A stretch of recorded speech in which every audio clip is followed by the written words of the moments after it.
एक तूफानी रात में एक बस सड़क किनारे चली जा रही है कि अचानक वहां पर अंधेरा छा जाता है।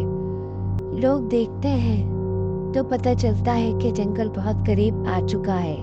वो लोग थोड़े खौफजदा होते हैं क्योंकि बहुत ही गहरी रात है।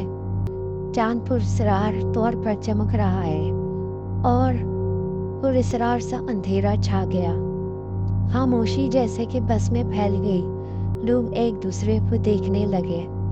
अब जंगल बहुत ही करीब आ गया था और रात बहुत ही ज्यादा हो रही थी कि अचानक वहां एक दुल्हन आ खड़ी होती है और गाड़ी का इंतजार कर रही होती है। वो सामने आकर गाड़ी को रोकती है। जंगल में ये मंजर बहुत ही खौफनाक लग रहा था कि बस वाले ने बस रोकने की कोशिश ना करते हुए वहां से बस भगाने की कोशिश की, लेकिन बस फिर भी वहां अचानक से रुक गई और दुल्हन उसमें आकर बैठ गई। सब लोग एक दूसरे को देखने लगे कि ये दुल्हन अचानक से कहां से आ गई, वो भी इस जंगल में।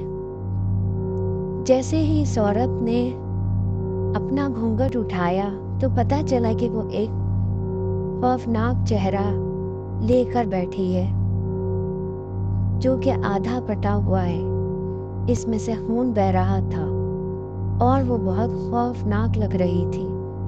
लोग डर के मारे चीखने लगे, बच्चे रोने लगे। कहा जाता है कि ये एक ऐसी औरत की कहानी है जो कि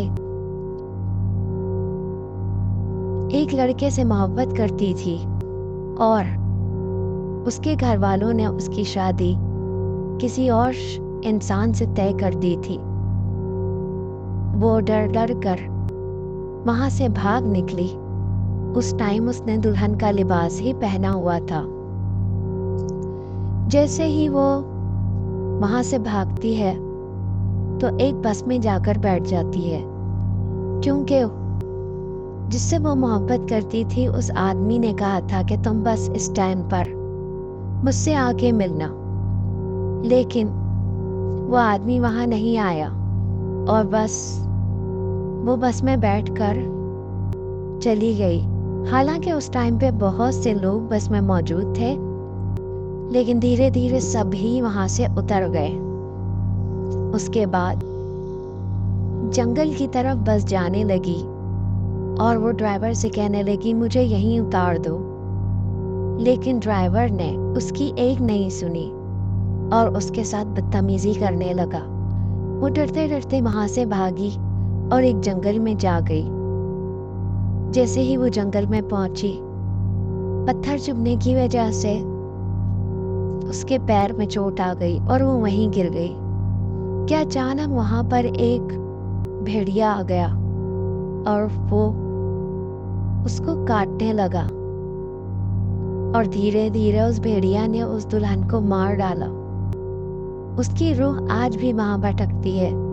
कहा जाता है कि उस सुनसान रोड पर जब भी कोई बस गुजरती है, वो दुल्हन उस बस को और उसमें बस में बैठे तमाम लोगों को मार डालती है।